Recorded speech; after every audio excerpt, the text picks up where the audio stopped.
untuk menopang semua biaya dari pembangunan yang dilakukan oleh Provinsi Banten yang kita harus awasi.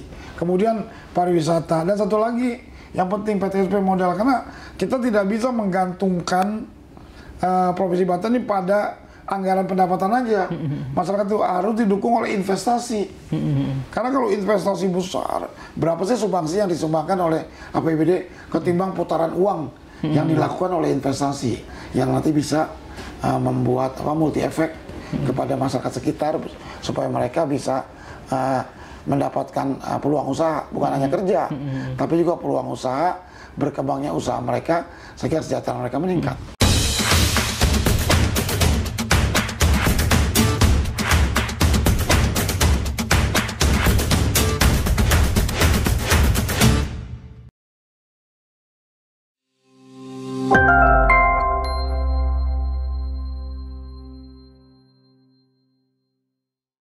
Assalamualaikum warahmatullahi wabarakatuh. Sobat Kabar Banten, bertemu lagi bersama saya Irfan Muntaha dalam program Mode Ngobrol bareng Anggota Dewan. Nah, kali ini saya akan berbincang langsung dengan Ketua Komisi 3 DPRD Provinsi Banten, Bapak Muhammad Faisal. Assalamualaikum warahmatullahi wabarakatuh. Waalaikumsalam warahmatullahi wabarakatuh. Pak Ketua, gimana kabarnya, sehat ya? Baik, Alhamdulillah. Alhamdulillah. Setelah kemarin habis-habisan pemilu, kini Pak Ketua akan dihadapkan dengan pilkada. Semoga sehat terus ini, Pak Ketua. Amin. Ya, Pak Ketua. Berdasarkan catatan Kabar Banten, Pak Ketua ini adalah politisi yang sudah lama ya di Partai Golkar dan sudah yang kedua periode ya menjadi anggota DPRD Provinsi Banten. Mudah-mudahan segera dilantik ini. Nah, publik pengen tahu ini bagaimana perjalanan Pak Ketua mulai dari awal mengenal dunia politik hingga menjadi wakil rakyat hingga sampai saat ini, Pak Ketua. Sebenarnya, Van, ya, saya dari dulu memang sudah senang politik. Sejak kecil, karena mungkin didikan orang tua yang bukan orang saya TNI ya. Jadi saya senang tuh berorganisasi dari sejak SD, SMP juga ketua OSIS, SMA, kemudian kuliah juga jadi badan perwakilan mahasiswa dulu kan gitu kan. Akhirnya karena waktu itu zaman itu berubah, kalau orang ada yang milih jalur adalah jalur aktivis di kampus kan, tapi saya jalurnya aktivisnya ikut yang organisasi di luar. Saya ikut organisasi dulu, organisasi karena saya anak putra putri tentara, saya ikut jadi anak veteran, saya ikut jadi pemuda Pancamarga, kemudian saya ikut FKPBI, dan terus karir saya ikut kegiatan KNPI, karena dulu saya berafiliasi ke Partai Golkar, sehingga saya ikutnya juga underbow yang Partai Golkar kayak AMPI seperti itu. Terus berjalan perkembangan, tapi akhirnya saya berhenti karena kebutuhan untuk bekerja, kebutuhan saya untuk mencari nafkah lah. Akhirnya saya terjun ke dunia usaha, yaitu kerja di perusahaan asing sampai ke di Lipo Group lamanya terakhir. Setelah itu saya berkenalan dengan Pak Bupati Tangerang waktu itu, Pak Ismail Iskandar. Nah, dia mengajak itu mau memberi kesempatan saya untuk aktif di partai politik di Kabupaten Tangerang. Walaupun saya udah aktif sebenarnya di Partai Golkar di Jakarta sebelumnya. Dari itu ikut karir dan ikut nyalek ya, ternyata berhasil. Di tahun berapa itu, Pak Ketua? Tahun 2014. 2014. Nah, tapi sebelumnya saya udah aktif dulu 5 tahun di Partai Angkatan Muda Partai Golkar, di AMPG, di AMPG ikut, kemudian 2015 ikut, dapat juara, suaranya terbanyak dari semua calon. Pertama kali nyalon tapi langsung suara dapat suara terbanyak. Ya udah, terus karir ikut kegiatan politik, tapi karena saya sudah biasa berorganisasi, banyak kegiatan, bukan hanya kegiatan yang politik tapi yang sosial juga, misalnya ketua bowling gitu, ketua majelis taklim di wilayah itu. Jadi saya kira jadi berinteraksi dengan masyarakat, berinteraksi dengan persoalan itu sudah sering ketimbang berinteraksi atau berkaitan dengan angka. Jadi lebih banyak yang ekstrovert lah gitu. Jadi mas dari sejak kecil di lingkungan organisasi itu udah terbiasa Pak Ketua ya. Nah, apa yang terbenak di Pak Ketua ketika memang ditetapkan menjadi anggota DPRD? Waktu itu DPRD Kabupaten? Enggak, provinsi langsung. Langsung provinsi ya, wah hebatnya. Apa yang terbenak dalam hati Pak Ketua waktu itu? Saya kira gini, pertama saya tertarik sama Dewan itu banyak bisa berbuat kan. Berbuat masalah lain dengan kantor. Saya karir 25 tahun di kantor dan itu sangat beda lah. Kalau ini kan kita diberi kebebasan untuk bagaimana kita bisa membantu masyarakat, bagaimana kita berbicara, bagaimana kita memberikan masukan-masukan terhadap kemajuan yang bisa kita lakukan untuk masyarakat dan pembangunan. Ya kan, kalau di perusahaan nggak bisa, karena ada hierarkis, ada manajer, ada GM, keterbatasan ada direktur. Ruang ya. Kalau ini kan bebas, kepada pimpinan partai memberikan kebebasan kita. Kemudian kita kan dijamin juga hak imunitas kita. Selagi kita bicara yang berkaitan dengan kepentingan masyarakat, berbicara pada hal yang benar, kita kan bisa bebas dan kita bisa juga mengoreksi sesuatu yang kita lihat yang mungkin ini kurang kurang greget lah, kurang bisa membuat masyarakat cepat berkembang dan kesejahteraan masyarakat cepat meningkat. Jadi itu yang mungkin jadi harapan saya bisa berbuat lebih banyak kepada masyarakat. Di samping memang saya bukan hobi lah, saya interest terhadap bagaimana membantu masyarakat, bagaimana berbuat baik untuk orang lain gitu. Iya, sebagai politisi kan tentu dalam individunya tidak hanya sebagai wakil rakyat melekat ya Pak Ketua, tetapi juga mungkin sebagai pengurus partai politik waktu itu ya di Partai Golkar. Nah ini bagaimana Pak Ketua bisa mengatur antara fungsi sebagai pengurus partai dengan sebagai wakil rakyat itu memposisikannya? Sebenarnya kan sama aja, itu kan partai politik kan adalah wadah kendaraan kita, ya kan? Dan partai politik kan sama tujuannya sama kan? Tujuannya juga dia bagaimana supaya partai yang menang dia menyerap aspirasi masyarakat, dia mendapat simpati masyarakat.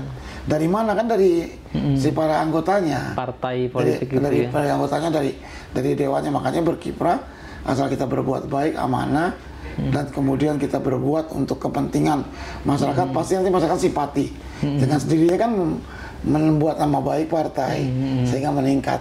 Itu yang saya kira nggak sulit baginya karena memang tujuannya sama kok. Lain sama perusahaan. Perusahaan kan punya tujuannya profit. Kalau perusahaan kan profit center, tujuannya mendapatkan keuntungan. Kalau ini kan enggak. Tujuannya bagaimana kita kita bisa berbuat banyak dan kalau kita menang partainya, kan kita bisa mengendalikan sebuah segala-galanya untuk sesuai dengan visi misi kita. Tapi kalau kita buat jadi pemenang kan susah. Tapi kalau kita jadi pemenang, visi misi kita partai bisa kita terapkan ke masyarakat. Itu yang penting. Dan itu memang tidak sulit ya bagi Pak Faisal sebagai wakil rakyat. Selama kita dengan koridor sesuai dengan norma yang berlaku, kemudian dengan kepentingan yang untuk kepentingan banyak, nggak susah. Ada satu hal yang menurut saya ada keterbatasan nih Pak Ketua, nanti bisa dijawab. Sebagai anggota Dewan kan Pak Ketua di Komisi 3 nih, dan tentu ada keterbatasan OPD yang menjadi mitra kerja ini. Nah bagaimana menyerap aspirasi dari masyarakat yang memang aspirasinya tidak berkaitan dengan OPD yang terkait dengan Komisi 3 ini Pak Ketua? Kan setiap anggota komisi juga anggota AKD lainnya. Kayak saya sebagai Ketua Komisi 3, ex officio sebagai anggota Banggar. Banggar itu kan seluruhnya, seluruh OPD yang ada. Ya kan, itu satu pertama. Nah, kalau memang dia bukan mitra kita, kemudian ada aspirasi ke kita bisa salurkan melalui Banggar. Satu nih ya. Yang kedua, kita kan juga punya anggota praksi. Anggota praksi teman-teman kita yang duduk di tempat komisi lain. Praksi itu dari Golkar. Dari Golkar ya. Kita bisa titip sama dia, kita bisa tahu sama dia, ya kan? Satu.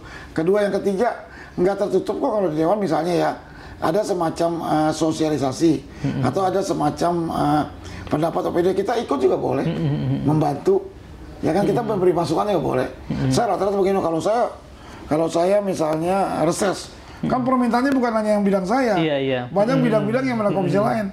Sebenarnya saya sampaikan, saya minta bantu, terutama nanti terakhirnya di Banggar, ya kan? Berarti banyaklah masyarakat kan selalu yang ingin mereka dibantu agar lingkungannya lebih baik. agar pelayanannya lebih cepat kan bisa kita lakukan di Banggar semua. Jadi nggak tertutup kemungkinan seperti itu, dan anggota dewan punya kebebasan kok kalau memang tidak bisa tersalurkan, itu kan ada mekanisme yang lain. Misalnya kita melalui praksi supaya praksi panggil, ya kan?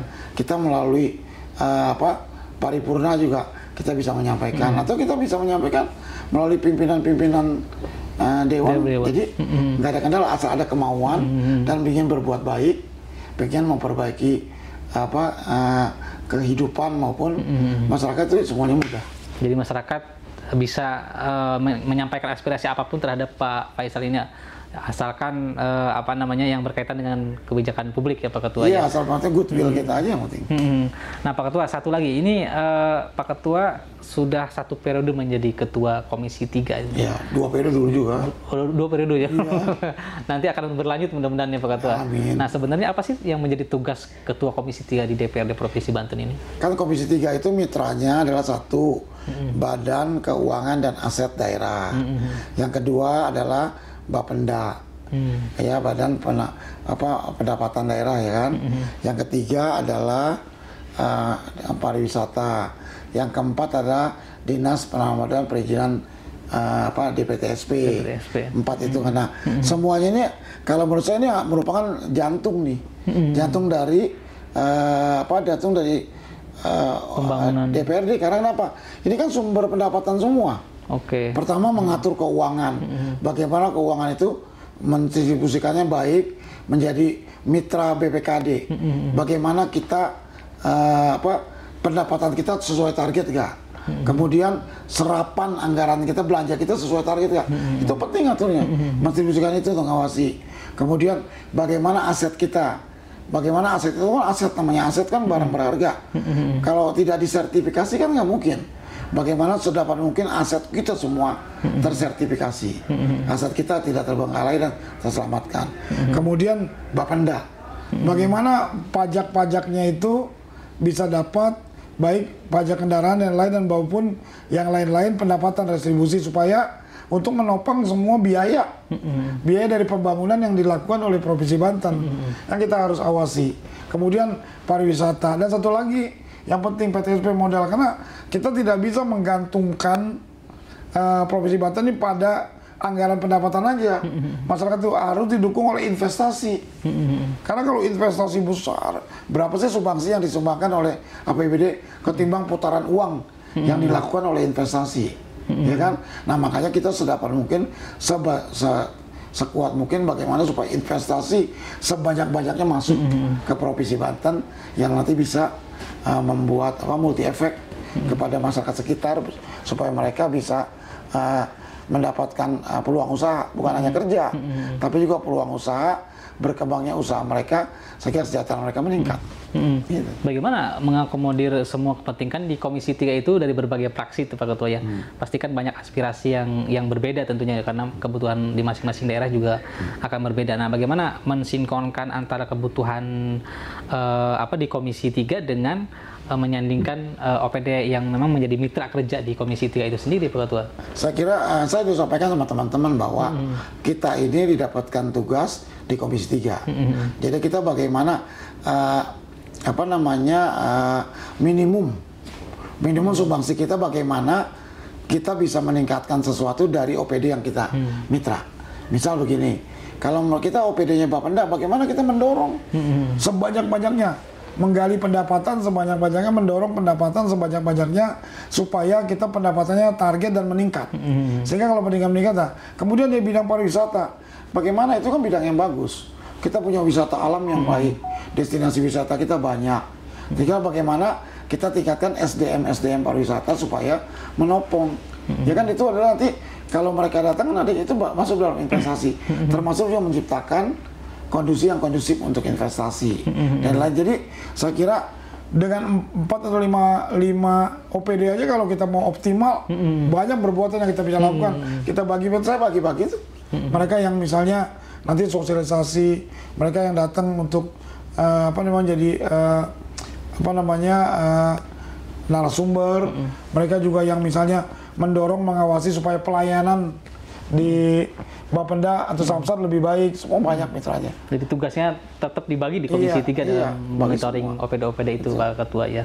Baik Pak Ketua, itulah Sobat Kabar Banten perbincangan saya dengan Pak Ketua Komisi 3 Bapak Muhammad Faisal terkait dengan bagaimana perjalanan karirnya sebagai wakil rakyat. Kita akan berbincang setelah yang satu ini.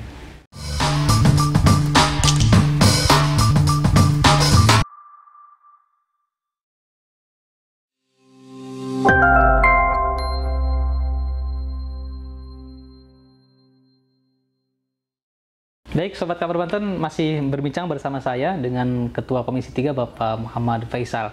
Nah, kali ini kita akan melanjutkan perbincangannya terkait dengan aset di Provinsi Banten. Pak Faisal, seperti yang kita ketahui kan Komisi 3 DPRD Banten ini salah satu mitranya adalah BPKAD Provinsi Banten.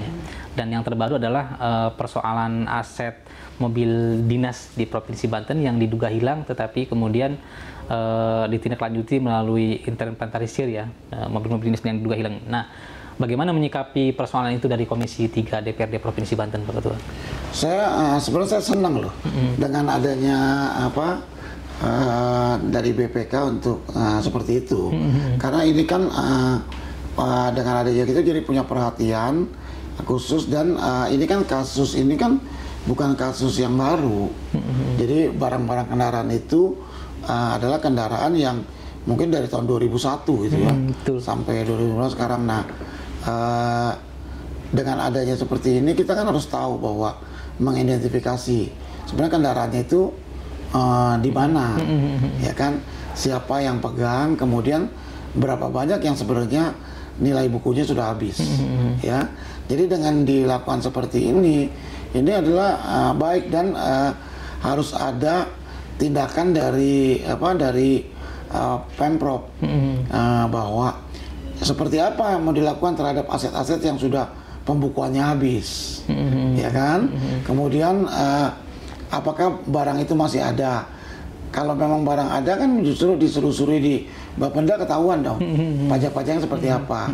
Jadi saya kira kita menyikapinya bahwa ya kita selusuri aja, kalau memang nanti pada akhirnya bahwa barang-barang itu memang sudah tidak ada atau keberadaannya sudah tidak, harus ada kebijakan dari kita untuk apakah penghapusan atau barang-barang itu sudah tidak layak lagi, barang-barang itu sudah tidak bisa jalan lagi kendaraan, ya digunakan aja untuk kepentingan pendidikan, misalnya untuk para STM lah, para tenaga itu untuk menjadi alat praktek dia kan bisa seperti itu.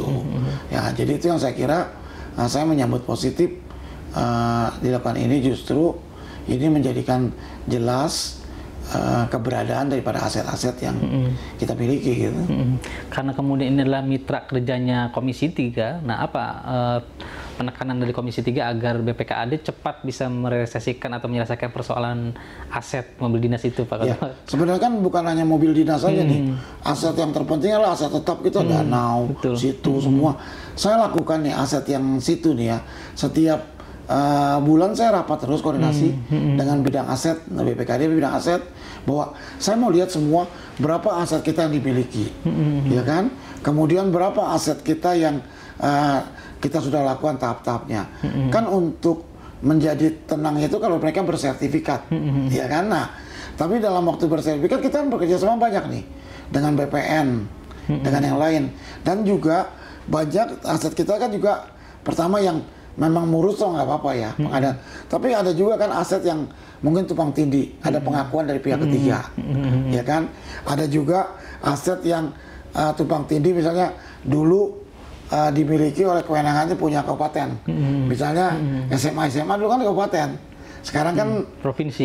Jadi kan itu masih banyak yang harus kita teliti. Kemudian banyak juga aset yang tumpang tindih sama dinas terkait, atau dinas-dinas yang di luar kita tapi di provinsi. Nah itu harus diselesaikan semua. Selesaikan. Nah, saya sudah sarankan Komisi 3, pokoknya lakukan dulu yang bisa kita lakukan. Kalau yang tidak bisa kita lakukan sulit, semua kita serahkan kepada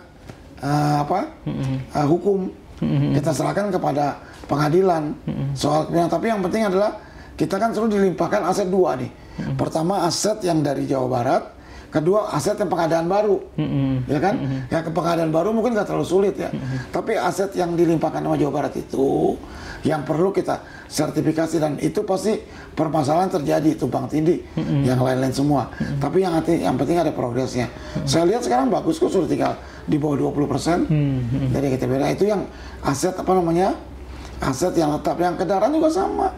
Saya bilang dari mulai sekarang dulu bagus tuh, dicatat terus. Semua asetnya catat, tapi saya lihat ada perkembangan bahwa semua tercatat asetnya, tinggal yang belum beres, yang saya bilang tuh sisa-sisa yang lalu, yang kita tadi saya sampaikan, mesti kita bereskan, dan kita mesti ada kebijakan terhadap mereka aset-aset yang nilai bukunya habis gitu. Dan kebijakan-kebijakan itu terus dikomunikasikan dengan BPKAD provinsi. Selalu setiap bulan saya mengadakan pertemuan sama bagian aset. Nah, bicara soal aset tadi Pak, disebutkan Pak Ketua tadi tidak hanya bicara soal mobil dinas ya, tetapi ternyata ada beberapa bulan yang lalu juga kita mencatat soal tanah SMA SMK yang belum sertifikat, belum lagi situ. Nah, ini sebenarnya apa sih yang menjadi titik persoalan sih Pak? Apakah memang belum masuk dalam ranah kinerja di BPKAD atau memang ada sejarah lain yang sebenarnya ini karena permasalahannya kan karena sebegitu banyak kita waktu itu belum melakukan pekerjaan yang insentif pembahasannya, misalnya yang diserahkan oleh Jawa Barat dengan nilai bukunya kayak KIP-nya itu 40 hektar. Tapi begitu kita pengukuran kan terjadi misal pengurangan atau kelebihan tanah, itu kan perlu sinkronisasi kan. Makanya saya bilang yang ada saja, kalau ternyata di lapangan situasinya terjadi kelebihan pengukurannya, udah sertifikasi dulu yang ada, nanti setelah itu dibahas semua. Kemudian selesaikan yang sengketa-sengketa juga. Ya kan, kalau satu tahan itu ternyata ini lahan kita, ternyata ada yang ngeklaim kepemilikannya, baik dari pihak ketiga, ya selesaikan. Berapa banyak yang diklaim gitu, misalnya dari 4 hektar yang mereka klaim misalnya 500 meter itu selesaikan dulu yang tidak diklaim. Nah, itu yang saya terus dorong mereka untuk menyelesaikan semua aset-aset sehingga tujuan akhirnya semua bersertifikat. Gitu. Di tahun 2024 ini progresnya sudah lumayan bagus ya Pak Ketua ya? Saya kira udah di bawah 20%. 20%. Yang belum gitu ya. Dan kalau itu misalnya, kok bertambah pemerintah ya? Karena kan ada pengadaan tanah baru. Gitu ya. Jadi semakin lama aset semakin bertambah juga PR-nya begitu Pak ya? Iya, tapi kalau aset-aset yang lama sih memang lama-lama gitu. Tapi kan kalau aset baru kan perlu lagi, tapi nggak ada masalah. Kalau pengadaan yang baru kan itu lebih mudah, karena kita kan membeli. Administrasinya lebih jelas lah, gitu ya Pak Ketua. Nah, bicara soal aset nih Pak Ketua, aset, apakah aset di Provinsi Banten ini masih bisa dimanfaatkan sebagai lumbung PAD atau memang ada nilai manfaat lain yang bisa memang digulirkan oleh Pemprov Banten ini Pak Ketua? Saya justru udah bicara mereka, kita justru aset-aset kita bagaimana aset kita itu bisa bermanfaat untuk pendapatan lain-lain yang sah. Misalnya kita punya lahan Banten International Stadium, ya itu nanti kita beresin, kalau perlu dikelola pihak ketiga, ya kan? Kalau perlu buat KSO, ya kan? Kemudian ada aset-aset kita yang bisa bekerja sama kok dengan kita ada BUMD kita, misalnya BGD memanfaatkan hutan Taura kita gitu kan.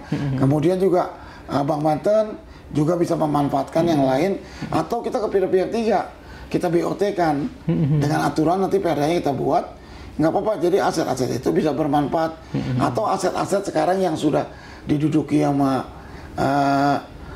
liar, ya kita rapikan. Kalau perlu nanti kita manfaatkan dan dapat nilai tambah untuk PAD kita lebih baik, karena saya dorong terus begini bahwa kita nggak bisa seterusnya mengandalkan pada pajak kendaraan bermotor, ya kan, apalagi dengan aturan option yang baru 66% itu jadi kewenangan kabupaten sama kota. Kita harus gali pendapatan lain, baik dari aset kita yang jadi pendapatan lain-lain yang sah, maupun juga pendapatan lain dari distribusi gitu. Jadi ada peluang inovasi menambah PAD ya Pak ya, dari aset itu. Betul, harus. Nah Pak Ketua, tadi masih ada PR tadi tuh sisa-sisa yang belum bersertifikat ya aset Pemprov Banten. Nah, ke depan apa yang akan dilakukan oleh Komisi 3 dalam rangka merealisasikan? Saya buat progres kok.